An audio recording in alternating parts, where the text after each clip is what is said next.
Welcome to 10 Intentional Minutes with Janine. Today, we are going to be talking about how to intentionally become stronger. Now, most of the time when we mention the word exercise, a lot of people cringe, but it doesn't have to be like that.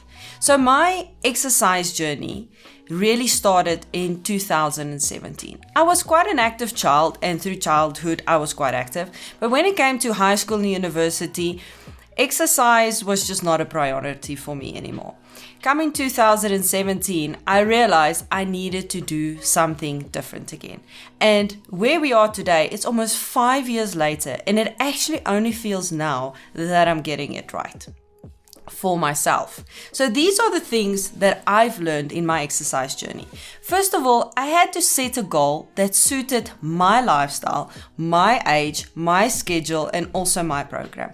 I used to compare myself a lot with people around me. Somebody that maybe didn't have 4 children, somebody who didn't have a 9-to-5 job or running their own business. And that's where I realized I was going wrong. Maybe you're doing that. You're comparing yourself with somebody that is not even in your league. Not league in the sense of better or worse than you, but you don't have the same priorities. You don't have the same responsibilities. And when I changed that, it all of a sudden just became easier. Another silly thing that I did is I stopped saying that I'm going to start on Monday, and I started on a Thursday or a Wednesday, but just not on a Monday.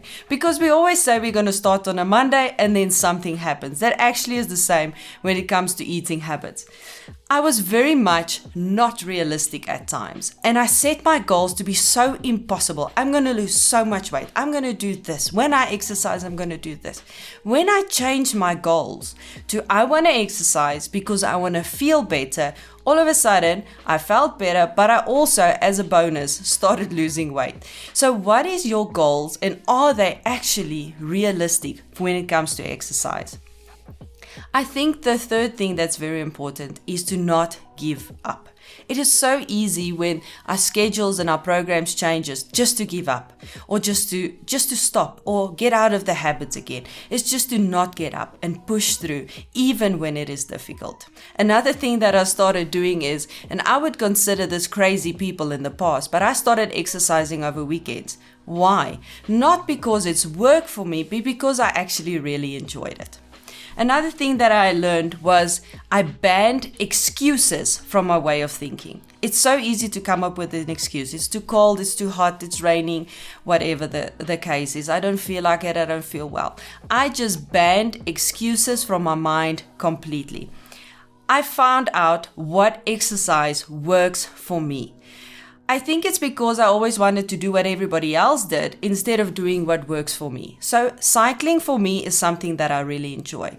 But running and walking I can also do, but running doesn't work for me. What works for you? What exercise is something that you enjoy?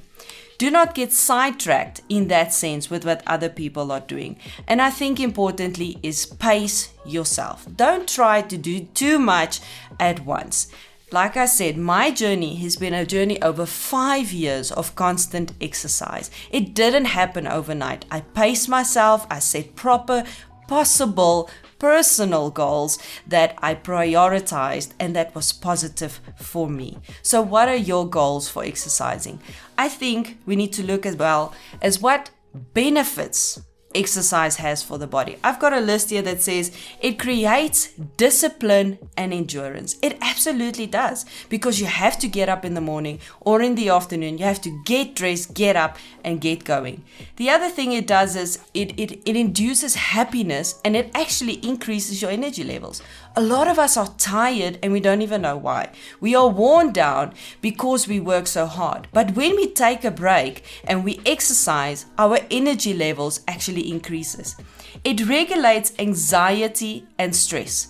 Now, I can totally testify of that, because being in a very fast-paced world of advertising, those things, stress, anxiety, sometimes fall part of the job, but I decided it's not going to be falling part of mine. Therefore, I'm going to combat that through doing exercise. It helps for better mood and better memory. And it also helps us to, at the end of the day, sleep better. It eases inflammation in the body. It even has medical advantages. It strengthens our muscles and our bones, and it improves our skin health. Now looking at exercise in a very different way, maybe you can also add that to your intentional list.